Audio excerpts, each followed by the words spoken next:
I was 34 years old when my father stood in front of an entire ballroom, pointed at me, and called me the biggest mistake of his life. The worst part wasn't that everyone heard him. The worst part was that for a few seconds I actually believed him. My name is Alex Carter, I'm 34 and I'm a structural engineer. I design buildings that can survive earthquakes, hurricanes, and decades of wear. But for most of my life, I couldn't survive a conversation with my own father without feeling like I wasn't enough. Looking back now, I realize something. Some families don't break you with screaming, they break you with comparison, and comparison leaves scars nobody else can see. My father, Richard Carter, built a construction company from nothing. By the time I was born, everyone in town knew his name.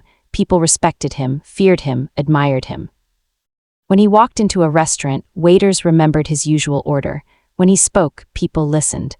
And my entire childhood revolved around earning approval from a man who never planned to give it. My older brother, Brandon, was his favorite. Everyone knew it. Even Brandon knew it. He was athletic, loud, confident. The kind of guy who could walk into a room and immediately become the center of attention.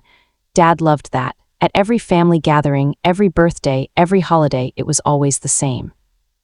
Look at Brandon, why can't you be more like your brother? Brandon's a natural leader. Meanwhile, I sat quietly in corners reading books, and apparently that made me defective. I remember being 10 years old. I'd spent 3 weeks building a model bridge for a school competition. Every tiny piece had been measured perfectly. Every support beam aligned. I won first place. I ran home carrying the trophy so tightly my hands hurt. Dad was watching football in the living room. Dad, look, he glanced up. What's that? I won. He looked at the trophy for maybe 2 seconds. Then Brandon walked through the front door carrying baseball equipment. Dad immediately stood. How'd practice go, buddy? That was it. No congratulations, no smile, nothing. I carried the trophy back to my room and stared at it for hours. That was the first time I understood something important. In my father's eyes, achievement only mattered when it came from Brandon. The years passed, the gap between us grew. By high school I stopped trying, not because I didn't care, because caring hurt. I graduated near the top of my class. Dad missed graduation because Brandon had a regional baseball tournament. I earned a scholarship to engineering school. Dad called it the boring route. Brandon dropped out of college twice. Dad said he was finding himself. Funny how different standards work. I spent years pretending it didn't bother me. Then Mom died. Everything got worse after that. Mom had always acted as a buffer, a shield, not perfect, but enough. Without her, the house became Richard and Brandon's kingdom. I became a guest. Eventually I left. I moved 3 states away, started my career, worked 70-hour weeks, lived in tiny apartments. Ate microwave dinners while studying for professional licensing exams. Slowly, painfully, I built a life, and for the first time, nobody was telling me I wasn't enough. 10 years later, I owned a successful engineering consulting firm. I had 20 employees, commercial projects across multiple states, a downtown office, financial security. Everything I'd ever worked for. My father barely acknowledged any of it. Whenever relatives mentioned my success, he always found a way to diminish it. He's not really running a business, he just draws plans. That's not real construction. I stopped arguing. You can't win an argument against someone who's emotionally invested in misunderstanding you. Then came the invitation. Dad's 70th birthday, huge celebration, country club. Over 200 guests, family, friends, business associates, the whole town. I almost didn't go. Something in my gut told me to stay home, but my aunt convinced me. He's getting older, Alex. Maybe this is a chance to reconnect. I should have trusted my instincts. The ballroom looked beautiful. Crystal chandeliers, white linens, soft music, people laughing. Waiters carrying trays of champagne. It looked like the kind of place where happy families made happy memories. Instead, it became the place where mine finally ended. I arrived early. Brandon was already there, 40 years old, still living off Dad's money, still failing upward, still treated like royalty. He slapped my shoulder. Look who showed up. I smiled politely. Good to see you too. It'll mean a lot to Dad. I almost laughed. No, it wouldn't. Nothing I ever did meant a lot to Dad. The evening continued. Dinner was served. Speeches began.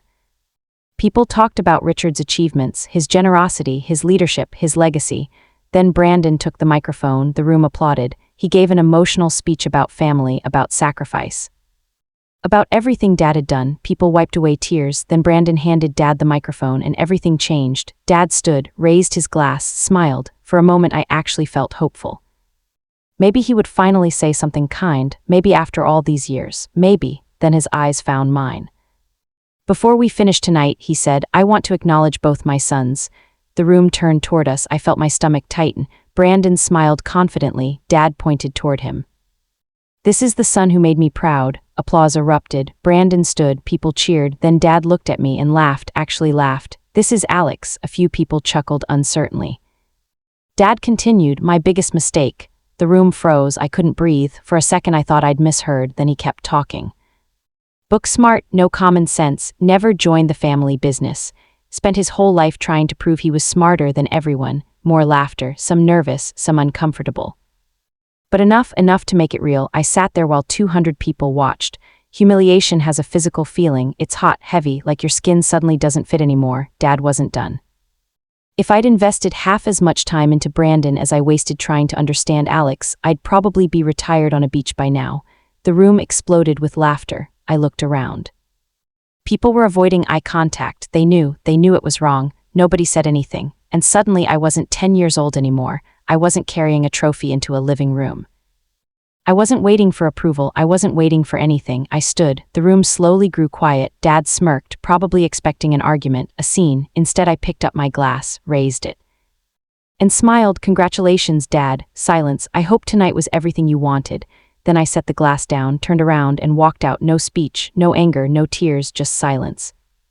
The most powerful thing I'd ever given him. The next morning my phone exploded. Calls, texts, voicemails, relatives demanding explanations, Brandon calling repeatedly, Dad leaving messages. I ignored everyone because something had changed. For years I'd been chasing closure. Then I realized closure doesn't come from the people who hurt you. It comes from deciding you're done waiting for them to become different people. 3 days later, Brandon appeared at my office, unannounced, angry, red-faced. "Why aren't you answering anyone?" I leaned back. "What do you want?" His jaw tightened. "Dad needs help." That surprised me. "What kind of help?" Then the truth emerged. Dad's construction company was collapsing. Years of bad financial decisions, massive debt, loans, hidden problems. Brandon had been helping manage things, poorly, very poorly. And now they needed money, a lot of money. The birthday party had been more than a celebration. It had been a networking event, an attempt to attract investors. The public image of success mattered. And I'd unknowingly become part of the plan. They wanted me to invest nearly $2 million, my money, the son Dad called his biggest mistake. I actually laughed. Brandon looked offended. "You think this is funny?" "No," I said calmly. "I think it's predictable." His face darkened. "Family helps family." The irony almost hurt. Family helps family. Where was that philosophy when Dad ignored every achievement I ever had? Where was it when I sat alone at graduations, birthdays, major milestones? Where was family then? I looked Brandon directly in the eyes. "No," just one word. His expression shifted from anger to panic. "You don't understand." "I understand perfectly. You'll destroy Dad." "No," I said quietly. "Dad did that himself." He left furious. Dad called that night for the first time in years.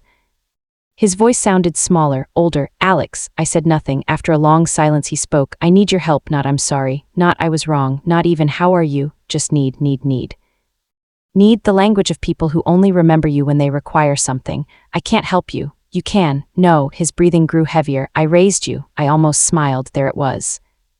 The final weapon, the debt parents think children owe forever. "You raised me," I asked quietly. "I spent 30 years trying to earn one kind word from you." Silence. "I got called a mistake instead." More silence. Then I hung up. The company collapsed 6 months later, not because of me, because it had been collapsing for years. Dad lost contracts, properties, reputation, everything. Brandon declared bankruptcy. Most relatives disappeared. Funny how quickly people leave when there's no money left to impress them. Meanwhile, my life continued. Projects, employees, friends, peace, real peace, not the temporary kind. The kind that arrives when you stop seeking validation from someone incapable of giving it. A year later, I visited Mom's grave. The cemetery was quiet. Wind moved gently through the trees. I sat beside the headstone and thought about everything that had happened. The humiliation, the betrayal, the anger, the loss. Then something unexpected happened. I realized I wasn't angry anymore. Sad maybe, but not angry, because my father's opinion had finally lost its power. And once something loses its power over you, it becomes surprisingly small. A few weeks later, Dad sent a letter, not asking for money, not making excuses, just a short note, 3 sentences. "I was wrong about you. I should have told you years ago. I'm sorry. I stared at those words for a long time. Part of me wanted to hate him, part of me wanted revenge. But revenge had already happened, not because I took anything from him, because I built a life without him, because despite everything, I became someone I respected. I never wrote back.